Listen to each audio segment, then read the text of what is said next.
ঠিক করেছে, সোনা মংচুনে তুলে নিয়ে গেছে, ঠিক করেছে। আর ওই পুলিশ লাঠিচার্জ করছে না, বেধড়ক মারছে না পাবলিকের, ওটাও ঠিক করেছে। কেন বলবো, কেন দেশ জুড়ে এত আন্দোলন হবে?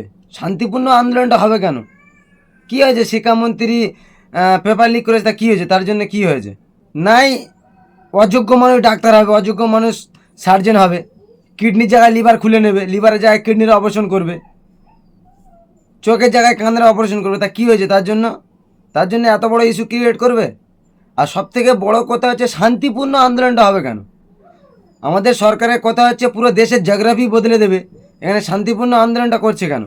পাবলিক এই আমাদের ইন্ডিয়াটাকে নেপাল বানিয়ে দেবে, তারপরে তো ঠিক হবে। এটা হচ্ছে আমাদের সরকারের কথা, এটা পাবলিক করছে না বলে আজকের পুলিশ ওদের উপরে আক্রমণ করছে, পুলিশ লাঠিচার্জ করছে।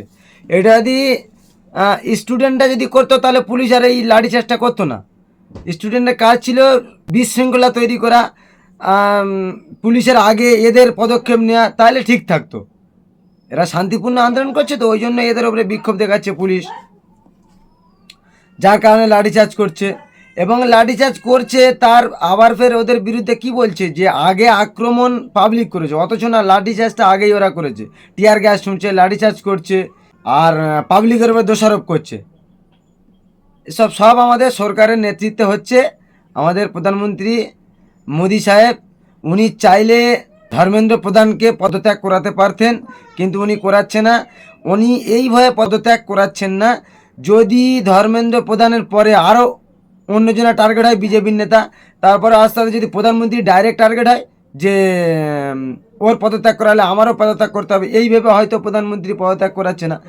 প্রথম কথা হচ্ছে প্রধানমন্ত্রীর কাছে পুরো দেশের মানুষটাকে ম্যাটার করে না, দেশের মানুষ কেমন আছে, কিভাবে আছে, ভালো থাকবি খারাপ থাক, এটা প্রধানমন্ত্রীর কাছে ম্যাটার করছে না। প্রধানমন্ত্রীর কাছে একটা জিনিস ম্যাটার করছে, সেটা হচ্ছে ওনার রাজনীতিটা ঠিকঠাক চলুক, ওনার ফায়দাটা হোক, উনি এটা চাই।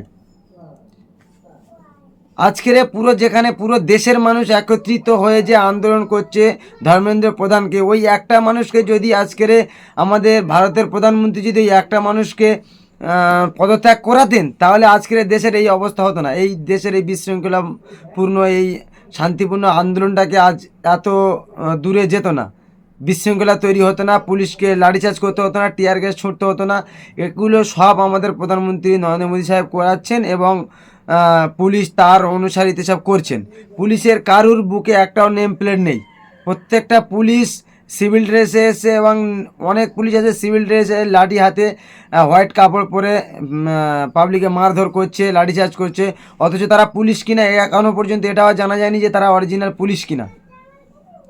তাহলে আমাদের মোদি সাহেব যদি চাইতেন দেশ সুরক্ষিত করব, দেশের সুরক্ষা বাড়াবো, দেশটাকে ভালো রাখবো, দেশকে উত্তাল করব না, তাহলে ধর্মেন্দ্র প্রধানকে পদত্যাগ করাতেন।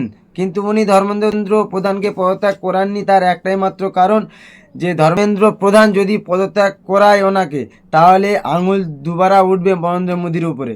আর একটা জিনিস পাবলিকের উদ্দেশ্যে বলি, ধর্মেন্দ্র প্রধানকে পদত্যাগ করে কী হবে?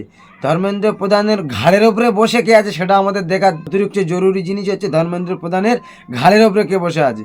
তাহলে ধর্মেন্দ্র প্রধান নিজে একাই এটা করছেন না, নিশ্চয়ই এর পিছনে প্রত্যেক নেতাদের হাত আছে, নাহলে ধর্মেন্দ্র প্রধানের বাপের সাহস হবে না এত বড় এত কিছু করার।